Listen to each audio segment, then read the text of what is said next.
श्रीमद् भागवत गीता के 11वें अध्याय के महात्म्य में श्री नारायण जी बोले, लक्ष्मी जी, अब 11वें अध्याय का महात्म्य सुनो।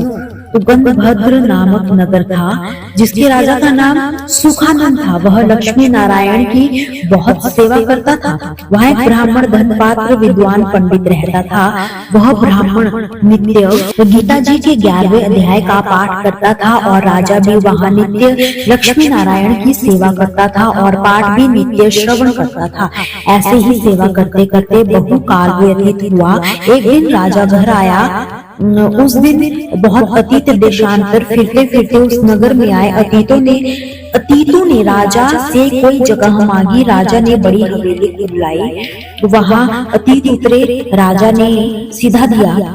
रसोई कर अतीत बड़े प्रसन्न हुए। अमृत वेले राजा उनके दर्शन हो गया। राजा का बेटा भी साथ था, कोई भृत्य साथ थे। राजा उस हवेली में आया। जो महंत था उसके साथ राजा बातचीत करने लगा और राजा का पुत्र खेलने लगा। वहाँ एक प्रेत रहता था। उस प्रेत ने राजा के पुत्र को मारा। चाकरों ने राजा को खबर करी। राजा यद्यपि सेवा करता था तथा कथा श्रवण करता था, परंतु पुत्र के मोह कर राजा के मन में दुर्बुद्धि आ गई थी। राजा बोला, हे संत जी, आपका दर्शन हमको बहुत फला है। एक पुत्र था सो प्रेत ने मार लिया। तब ब्राह्मण ने कहा, हे राजा जी, चलो देखे कहाँ है तेरा पुत्र। राजा ब्राह्मण महंत भी वहाँ आए जहाँ राजकुमार मरा पड़ा था। तब ब्राह्मण ने कहा, अरे प्रेत, उस लड़के पर कृपा दृष्टि कर जो यह लड़का जी उठे और मैं तुझे गीता के 11वें अध्याय का पाठ सुनाता हूँ। तू श्रवण कर, इससे तेरा कल्याण होगा। अब तू अपने पिछले जन्म की बात कह।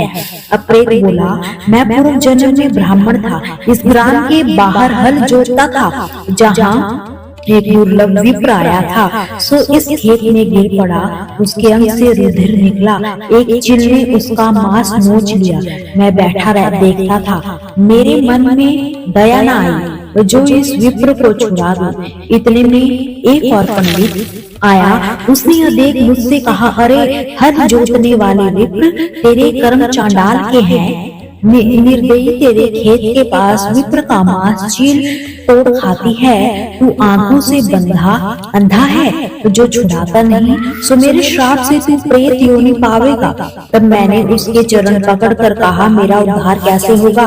पंडित ने कहा, जब तुझको कोई गीता के 11वें अध्याय का पाठ सुनाएगा तब तेरा उद्धार होगा। प्रेत अपनी कथा कह चुका।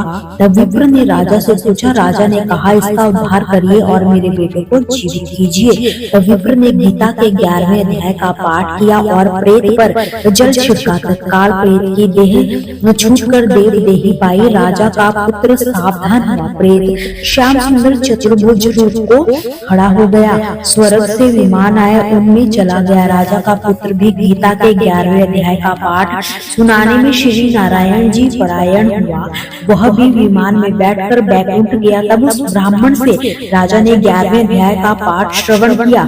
मन में कहा, पुत्र पुत्री आदि सबसे विरक्त होकर गीता का पाठ करे, तुलसी में जल डाला करे। इस प्रकार राजा भी परम गति का अधिकारी हुआ। तो दोस्तों, ये था श्रीमद् भागवत गीता के 11वें अध्याय का महात्म्य।